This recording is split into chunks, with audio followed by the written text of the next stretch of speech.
자, 우리 2주 만에 이제 원격 수업을 하게 되었는데요. 우리 이번 시간에는 광합성과 증산작용, 요 두 가지 내용에 걸쳐가지고 프린트 이론 정리 내용을 채워보도록 하겠습니다. 선생님이 요 수업을 진행하면서 시험에 꼭 나올 만한 것들을 살펴줄 거거든요. 그러면 여러분들은 거기 프린트에다가 별표 표시를 해주면서 같이 봐주시면 되겠습니다. 자, 광합성이에요. 이 광합성을 배울 때의 학습 목표는 두 가지였습니다. 광합성이 일어나는 장소와 광합성의 산물을 설명할 수 있다. 그죠? 그러면은 광합성이 일어나는 장소 아셔야 되겠고요. 그 다음에 광합성 결과 만들어지는 물질이 무엇이냐라는 것을 아시면 되겠거든요. 자, 일단 광합성이 일어나는 장소가 어디였어요?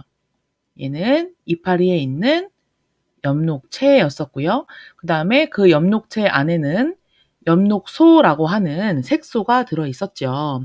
자, 그러면은 광합성 산물, 광합성 결과 만들어진 거 뭐예요? 포도당이었었죠. 그죠? 그 다음에 이거와 산소라고 우리가 알아두시면 되겠고요. 그 다음에 이 포도당 같은 경우에는 물에 잘 녹는 물질이다 보니까 우리가 광합성을 하지 않는 밤에도 이 에너지를 쓰기 위해서 물에 녹지 않는 녹말 형태로 저장을 한다라는 것까지 우리 수업 시간에 같이 했었죠. 자, 광합성은 무엇을 이용하나요? 빛을 이용하지요. 빛을 이용해서 무언가의 에너지를 합성하는 과정이다라고 보시면 되겠는데요. 자, 식물이 빛 에너지를 이용해서 뭐와 뭐를 원료로. 자, 원료로라고 하는 얘기는 광합성에 필요한 재료를 물어보는 거잖아요. 화살표 왼쪽에 있는 것이 재료예요. 화살표 왼쪽에 있는 것이 광합성에 필요한 재료.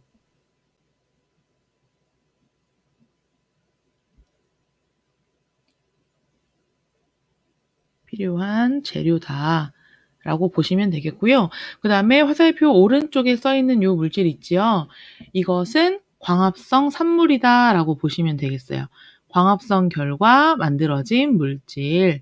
이렇게 생각을 해 주시면 되겠네요. 그러면은 뭐와 뭐를 원료로 하나요? 여기 길게 써 있는 밑줄에다가 이산화탄소를 써 주시면 될 것 같고요. 그 다음에 여기 한 칸짜리 에다가는 물을 써주시면 되겠죠. 그래서 물을 원료로 해가지고 포도당을 만들죠. 이것을 양분이라고 표현해요. 그래서 이거 그 원료로 해가지고 양분을 만드는 과정, 이것을 광합성이라고 하고, 이 광합성이 일어나게 되면은 양분과 함께 뭐도 발생한다? 산소도 발생한다. 자, 요 양분 대신에 포도당이라고 쓰셔도 괜찮겠죠. 자, 이렇게 정리를 해 주시면 되겠고요. 그리고 선생님이 요 광합성식 시험에 출제한다고 했어요. 그쵸? 광합성 식 요거 반드시 알아두실게요. 시험에 이렇게 뭐 나오는지 친절하게 떠 먹여주는데 여러분들은 그쵸? 공부를 왜 안 하는 걸까요? 자, 여기 프린트에다가 요 광합성 식에 꼭 별표 쳐주시고 시험 공부할 때 다시 한번 살펴보도록 하세요. 광합성이 일어나는 장소입니다. 자, 광합성은 식물세포에 어디에서 일어난다? 아까 학습 목표 할 때 얘기했었죠. 엽록체에서 일어난다. 그 다음에 그 엽록체에는 초록 색깔인 색소가 들어있어요. 그 색소를 엽록소라고 하고요. 엽록소가 들어있어서 식물의 잎이 초록색을 띠게 되는 거고요. 이 엽록소는 광합성에 필요한 무엇을 흡수하느냐? 빛을 흡수해요. 그래서 빛 에너지를 흡수한다. 이렇게 정리를 해 주실게요. 식물세포에는 초록색 알갱이가 많이 있어요. 요 알갱이를 엽록체라고 하고, 그 다음에 그 알갱이 안에 초록색깔 색소가 들어있는데, 그 색소는 엽록소라고 한다. 그리고 그 엽록소에서는 빛을 흡수한다. 이렇게 보시면 되겠고, 우리 사람 같은 동물은 엽록체가 있을 필요가 없지요. 그쵸? 움직이는 동물은 스스로 양분을 흡수할 수 있잖아요. 먹을 수 있잖아요. 그쵸? 무언가를 습득해서 입에 집어넣을 수 있기 때문에 굳이 엽록체가 필요 없겠죠. 그래서 동물은 광합성이 일어나지 않는다. 이렇게 봐주시면 되겠네요. 자, 광합성에 필요한 요소입니다. 광합성은 아까 재료를 생각해 보시면 될 것 같은데요. 빛, 에너지는 기본이고요. 그렇죠? 빛, 에너지뿐만 아니라 아까 재료에 물과 이산화탄소 있었어요. 그쵸? 그래서 물과 이산화탄소를 필요로 하게 되는 거고요. 그 다음에 엽록체에 들어있는 어디에서 아까 빛을 흡수한다 그랬어요? 빛은 엽록소라고 하는 색소에서 흡수를 하게 되고요.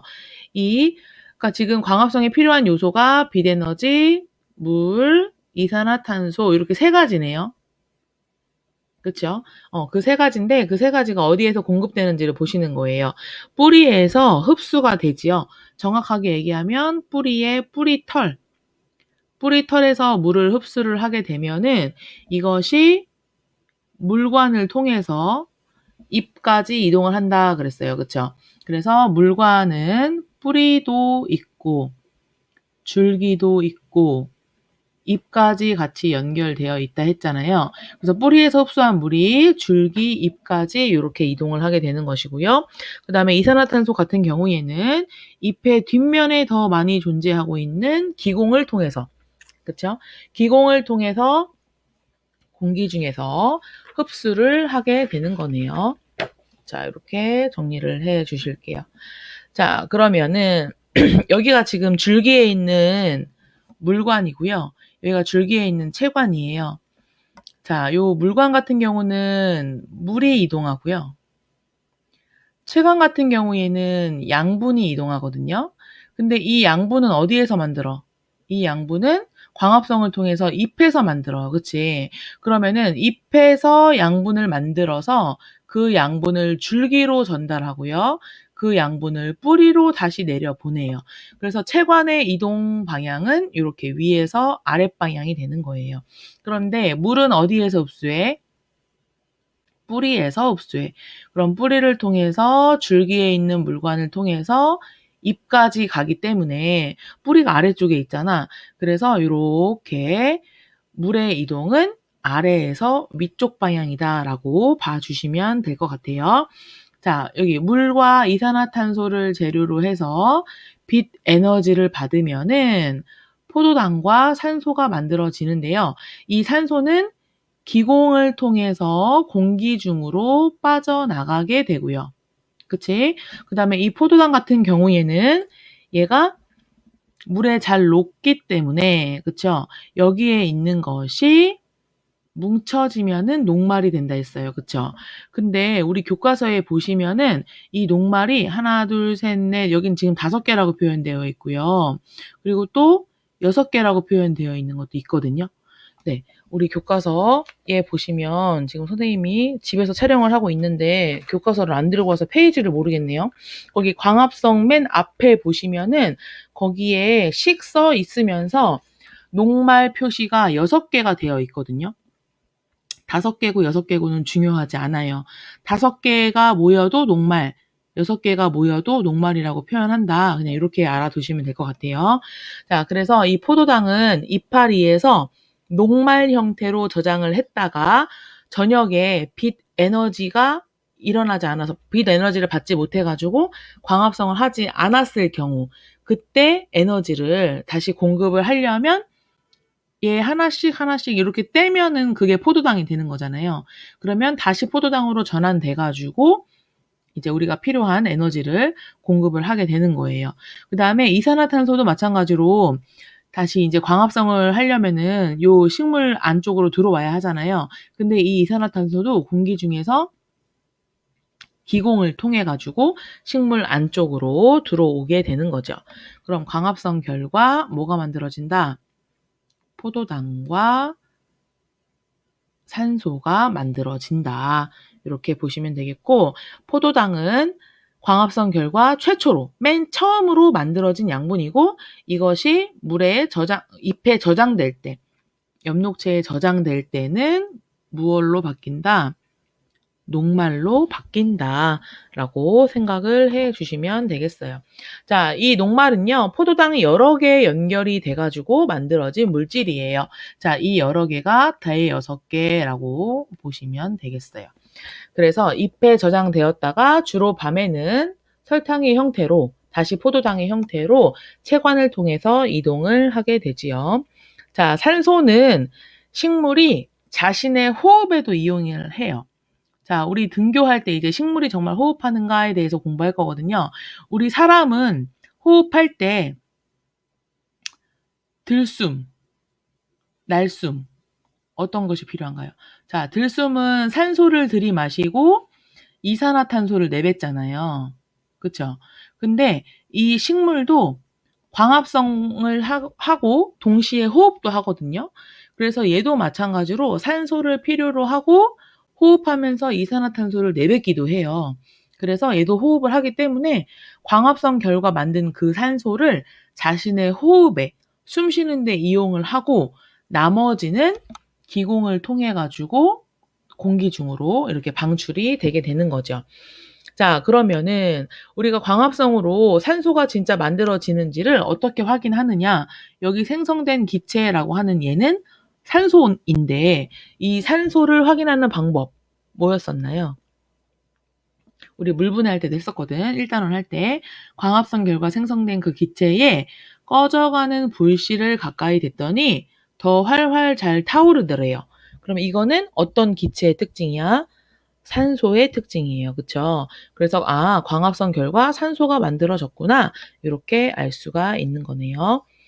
자, 그러면 광합성에 영향을 미치는 요인에 어떤 것들이 있는지 한번 살펴보도록 할게요. 빛의 세기가 증가하면 증가할수록 광합성이 증가해요.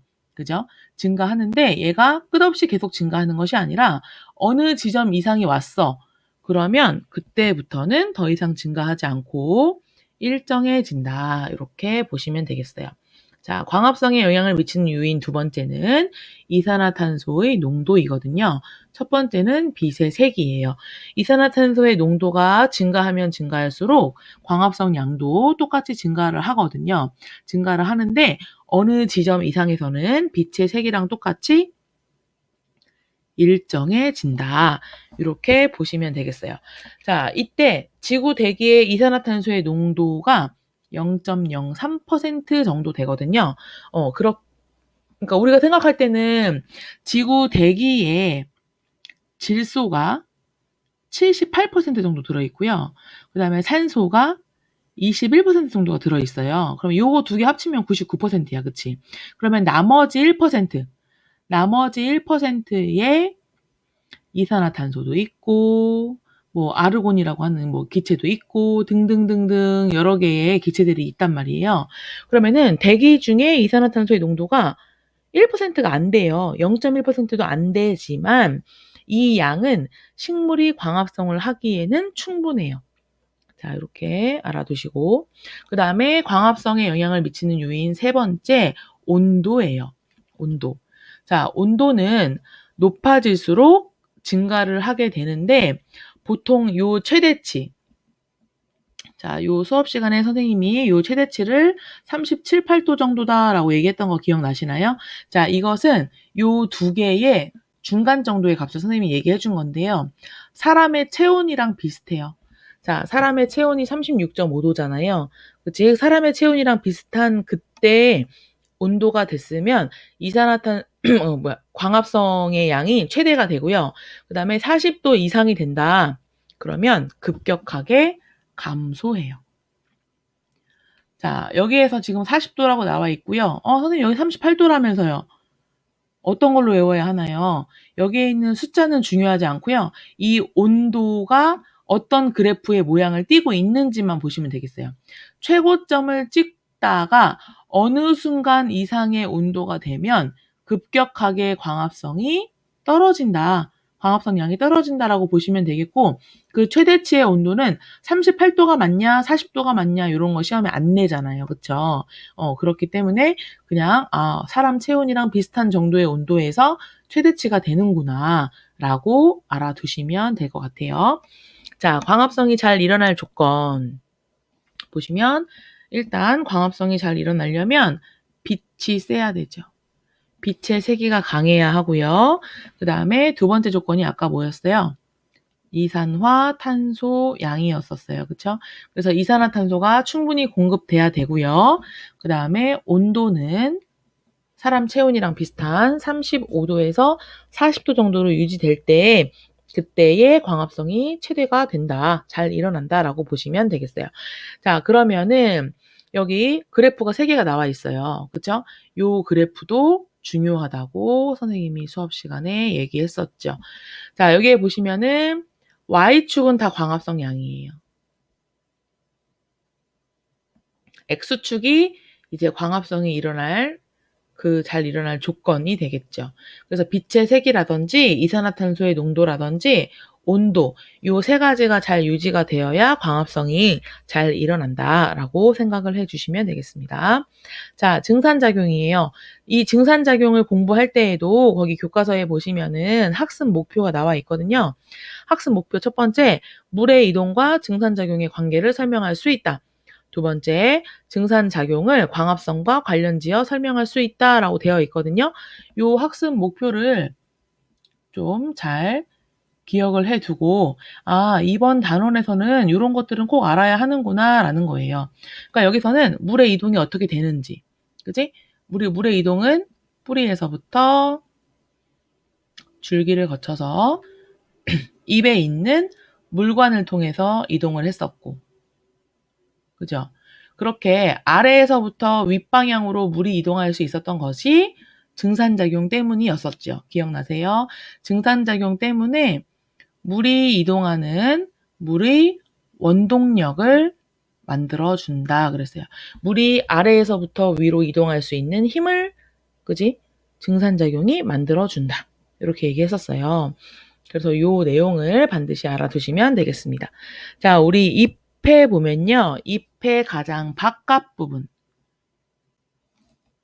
부분이면서 얘는 투명한 색이에요. 투명하다는 얘기는 무슨 뜻이라고 그랬어? 엽록체가 존재하지 않는다라고 했고, 엽록체가 존재하지 않는다는 뜻은 광합성을 하지 못한다라는 의미라고 했어요. 그래서 잎의 가장 바깥 부분을 싸고 있는 한 겹의 세포층을 표피라고 하고요. 안쪽에 여러 개의 세포가 있거든요. 걔를 보호해줘요. 보호해준다라고 생각을 해주시면 되겠어요. 그래서 우리 피부에도 피부 조직을 보호하는 표피 조직이 있어요.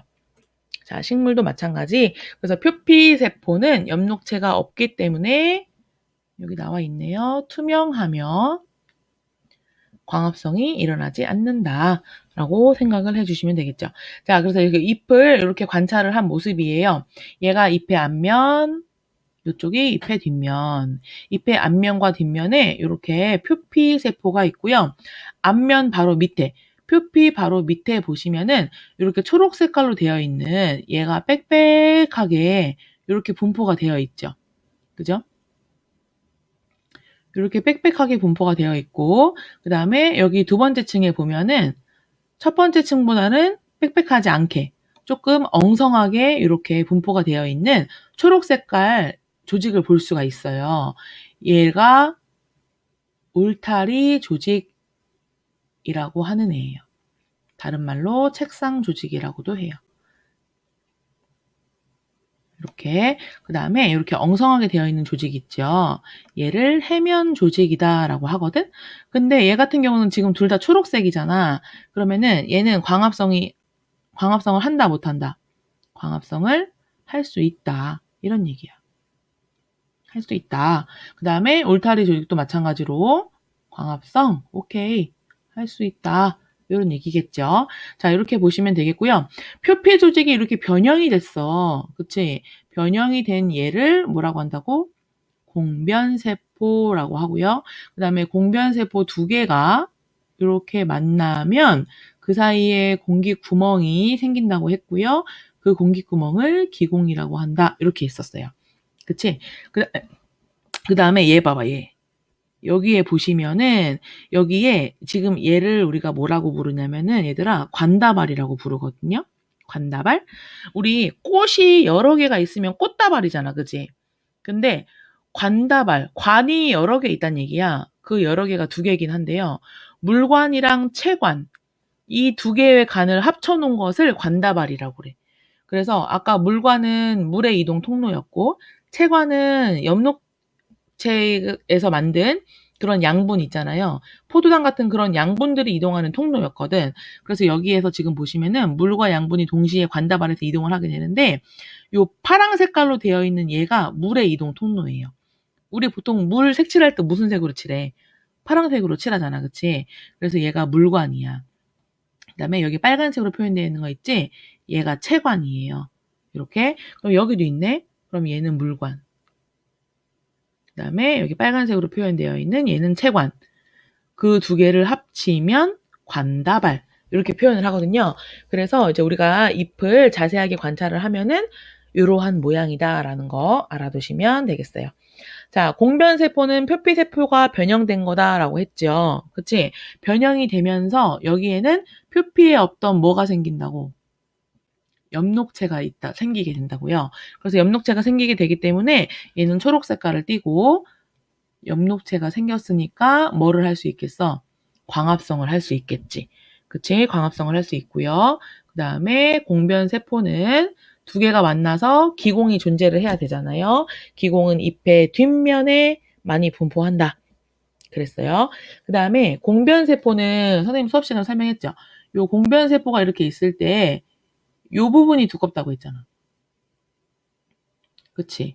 그래서 기공 쪽 세포벽이 그러니까 여기서 지금 보시면 이렇게 될 거니까 이쪽이 기공 쪽 세포벽이잖아. 그치? 얘가 기공이니까. 그러니까 기공 쪽에 있는 세포벽이 더 두꺼워요. 바깥쪽보다. 그래서 바깥쪽 세포벽보다 두껍다. 그치? 여기 그림에도 표시되어 있듯이 지금 이 부분은 이렇게 두껍게 표시되어 있죠. 이 부분 이렇게 두껍게 표시되어 있고요. 지금 얘는 기공이 열린 상태잖아. 얘는 어떻게 열린다고 했어?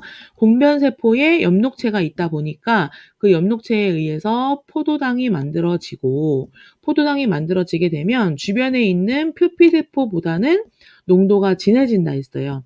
그래서 얘는 저농도, 얘는 고농도. 그쵸? 그래서 농도를 맞춰주기 위해서 표피 쪽에서 공변세포 쪽으로 물이 이동을 하다 보니까 얘가 빵빵하게 부풀어 오른다고 했죠. 빵빵하게 부풀어 오르는데 여기에 있는 세포벽의 두께의 차이가 있다 보니 얘가 한쪽으로 휜다고 했죠.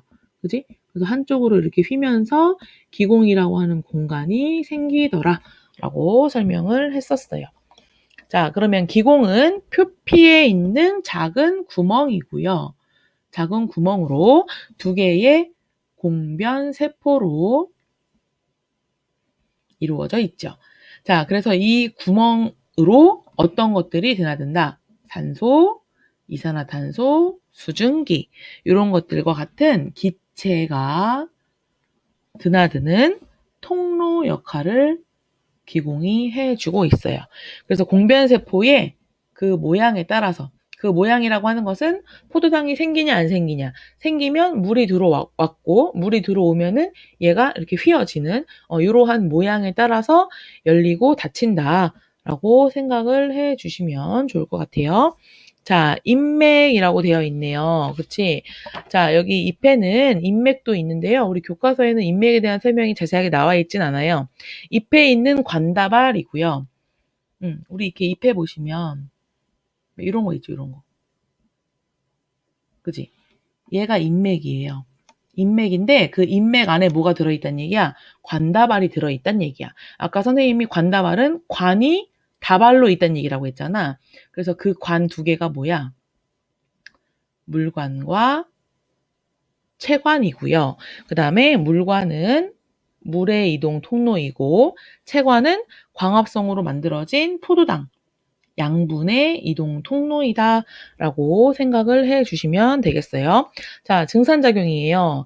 식물체 속에 물이 뭐로 변해서 증발하는 거야? 수증기로 변해가지고 잎의 기공을 통해서 공기 중으로 빠져나가게 되면은 이것을 증산작용이라고 하고요. 이 증산작용이 잘 일어날 조건, 포인트, 이거 꼭 알아야 된다 했죠. 이것이 증산작용이 잘 일어날 조건이 되겠습니다. 잘 일어날 조건 4가지. 그죠? 이것도 시험에 낸다 했어요. 자, 일반적으로는 뭐가 강해야 해요? 빛이 강해야 하고요. 그 다음에 뭐는 높아야 될까요? 온도는 높아야 되겠죠. 그 다음에 빨래가 잘 마르는 조건과 같다 했어요. 그쵸? 그러면은 빨래가 잘 마르려면 뭐가 낮아야 돼요? 빨래가 잘 마르려면은 습도는 낮아야 하죠. 습도는 낮아야 하고요. 그 다음에 바람은 잘 불어야 하겠습니다. 오늘도 선생님이 이불 빨래를 했는데요. 요즘에는 이제 집에 건조기들이 많이 있잖아요. 그래서 건조를 한번 시키고 나서 그 다음에 이제 햇빛이 넓기 때문에 습도가 별로 영향을 주지 않지만, 그쵸? 건조기를 돌리지 않은 빨래 같은 경우는 습도가 중요하죠. 습도가 낮아야 해요. 건조해야 돼. 아셨죠? 자, 요거 알아두시고요. 자, 그 다음에 증산작용의 조절. 2개의 뭐에 의해서 만들어져? 공변세포. 2개의 공변세포로 만들어지고요. 그 다음에 기공이 열리게 되면은 증산작용이 활발하게 일어나죠. 활발하게 일어난다. 그 다음에 주로 기공은 낮에 열려. 왜 낮에 열려? 낮에 광합성을 하기 때문에 그래요. 그쵸? 광합성 결과 포도당이 만들어지고 그 포도당이 만들어지면서 얘가 고농도가 되기 때문에 저농도에 있는 쪽에 물이 이쪽으로 들어오는 거예요. 그래서 증산작용은 똑같이 낮에 활발하게 일어난다 라고 보시면 되겠어요. 자, 인맥의 물관은 어디에서부터? 맨 처음에 뿌리에서 물을 흡수하잖아. 그지? 뿌리에서 물을 흡수하면은 얘는 줄기를 거쳐가지고 뿌리까지 다 연결되어 있죠. 그지? 인맥은 이파리에 있는 거니까 얘는 뿌리까지 이렇게 연결이 되어 있고요. 그 다음에 뿌리에서 흡수한 물이 뭘 통해서? 물관을 통해서 잎까지 상승을 해가지고 광합성의 재료로 쓰이죠. 광합성의 원료로 쓰인다. 이렇게 보시면 되겠어요. 자, 증산작용의 역할이에요. 이 증산작용의 역할도 중요하거든요. 여기 있는 거 좀 알아두십시다. 뿌리에서 흡수한 물이 잎까지 이동하는 힘을 길러준다고요. 원동력이라고 표현하고요. 그 다음에 식물 내부의 물을 바깥으로 내보내주면서 식물체 내에 있는 수분 양을 조절해줘요. 수분 양을 조절해주고 물이 증발하면서 주변의 열을 어떻게 해야 돼? 뺏어야지. 흡수해야 되니까 식물체의 온도를 조절시켜 줄 수 있겠죠. 그 다음에 주변의 온도는 주변 입장에서는 식물한테 에너지를 뺏긴 거잖아. 그래서 온도가 낮아지게 되는 거죠. 자, 그 다음에 증산작용과 광합성이라고 되어 있어요.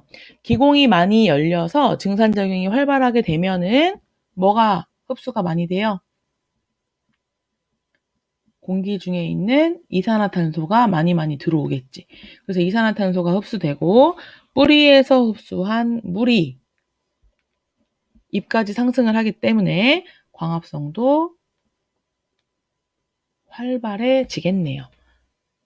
되셨죠? 자, 그래서 우리 이번 시간에 알아야 될 제일 중요한 거 첫 번째 광합성식 아셔야 하고요. 그 다음에 두 번째 광합성에 영향을 주는 요인 세 가지 있었죠. 이거 알아두셔야 되고요. 그 다음에 증산작용이 무슨 역할을 하는지 그 역할 알아두셔야 되겠고요. 자, 그 다음에 또 뭐가 있나요? 증산작용의 활발하게 일어날 조건 네 가지. 그쵸? 요거 알아두시면 되겠어요. 자, 우리 이번에 과학 A에서는 시험 문제가 10문제가 나오거든요. 10문제가 나오는데 지금 내가 40% 정도 나올 걸 얘기해줬네요. 그쵸? 여러분 열심히 공부를 하실게요. 우리 다음 시간에는 컨텐츠로 선생님이 교과서에 있는 그 문제하고요. 프린트에 있는 광합성과 증산작용에 대한 문제 풀이 해줄 거거든요. 컨텐츠 그날 꼭 들어주실게요. 그날 수업은 그날 듣는 게 원칙이에요. 아셨죠?